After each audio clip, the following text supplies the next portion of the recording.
Halo adik-adik, selamat bertemu kembali. Shalom. Adik-adik, kakak mau melanjutkan lagi seri tentang burung Raja Wali. Kalau kemarin kita belajar tentang anak Raja Wali yang belajar terbang, tempat tinggal burung Raja Wali yang berada di tempat yang tinggi, dan bagaimana burung Raja Wali menghadapi badai, kali ini kakak mau melanjutkan lagi keistimewaan burung Raja Wali yang lain. Apa itu? Raja Wali, burung yang gagah dan hebat itu ternyata butuh waktu khusus untuk memperbarui dirinya. Wah, apa maksudnya ini? Begini, ketika burung Raja Wali berumur 40 tahun, cakar kakinya menua, jadi kaku, paruhnya memanjang dan membengkok melengkung hingga hampir menyentuh dadanya. Sayapnya menjadi berat karena bulunya tumbuh lebat dan tebal. Paruhnya yang bengkok membuat Raja Wali tidak bisa mematuk. Cakar yang menua membuat Raja Wali tidak dapat mencengkeram mangsanya dengan kuat.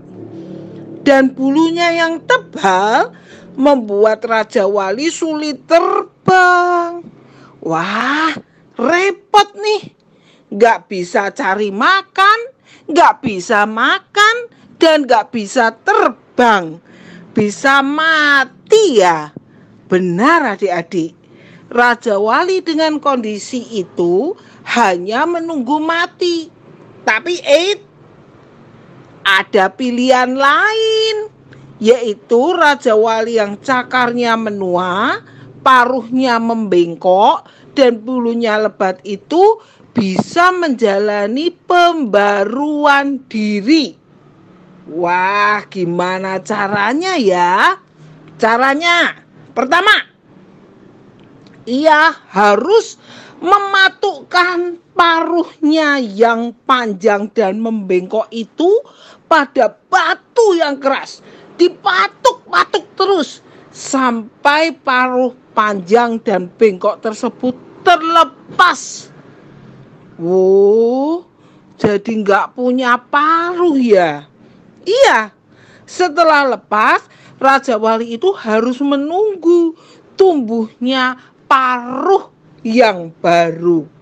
Setelah paruh barunya itu tumbuh, dia harus melakukan yang kedua. Apa itu? Dengan paruhnya, dia mencabut satu persatu cakar-cakarnya yang tua dan kaku itu. Paruhnya yang panjang dipatukkan. Sekarang cakarnya dicabut. Sakit dong. Iya adik-adik, sakit. Bahkan sakit sekali. Cakar tua yang tercabut itu akan hilang. Dan Raja Wali harus menunggu untuk tumbuhnya cakar baru yang lebih muda, lebih lentur dan kuat untuk mencengkeram. Lalu yang ketiga, dengan cakar baru itu, ia harus pula mencabuti bulu badannya yang lebat satu demi satu. Waduh, sakit lagi nih. Benar. Ini juga sebuah proses panjang yang menyakitkan dan bahaya. Paruhnya dilepas, cakarnya dicabut, bulunya dicabut juga, lalu nunggu yang baru muncul. Proses yang lama ini butuh waktu 5 bulan dan sangat-sangat menyakitkan. Untuk melakukan ini semua, Raja Wali butuh usaha dan kerja keras. Butuh keberanian dan ketabahan untuk menanggung semuanya. Tetapi jika Raja Wali ini berhasil melakukan, maka semua yang baru punya dia, maka paruh barunya, cakar barunya, bulu-bulu barunya, itu akan membuat ia dapat hidup dan terbang kembali selama 30 tahun. Kehidupan yang baru dengan penuh tenaga. Adik-adik, menjadi anak Tuhan tidak hanya sekedar berdoa, mendengarkan sapaan firman, dan mengikuti ibadah sekolah minggu. Menjadi anak Tuhan juga harus berubah. Berubah, iya. Berubah menurut kehendak Tuhan.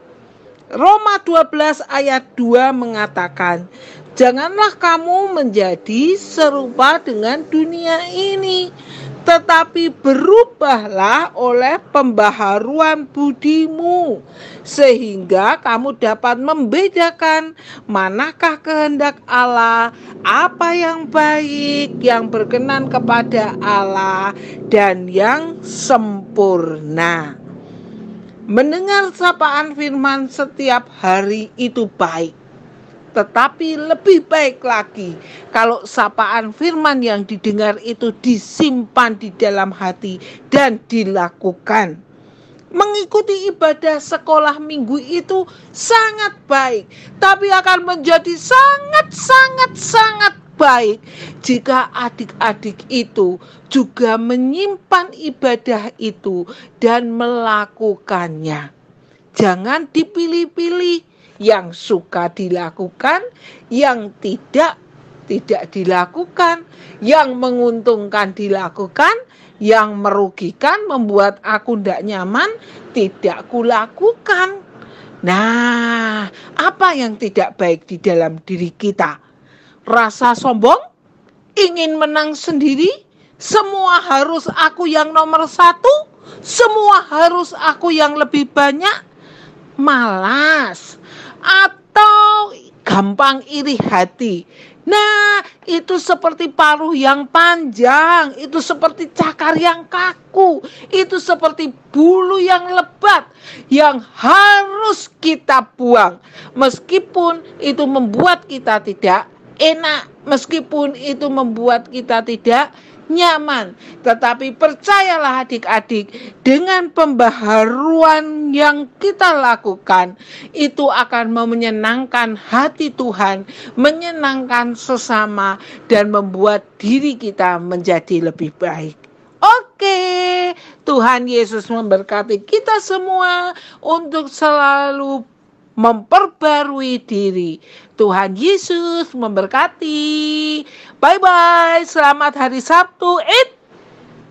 Besok jangan lupa loh, hari Minggu kebaktiannya bareng mama sama papa. Kenapa? Karena kita mau perjamuan kudus. Jangan lupa juga mengingatkan mama dan papa untuk mempersiapkan roti dan air secukupnya. Ingat, secukupnya, karena itu hanya lambang saja. Oke, selamat menyambut perjamuan kudus. Tuhan Yesus memberkati.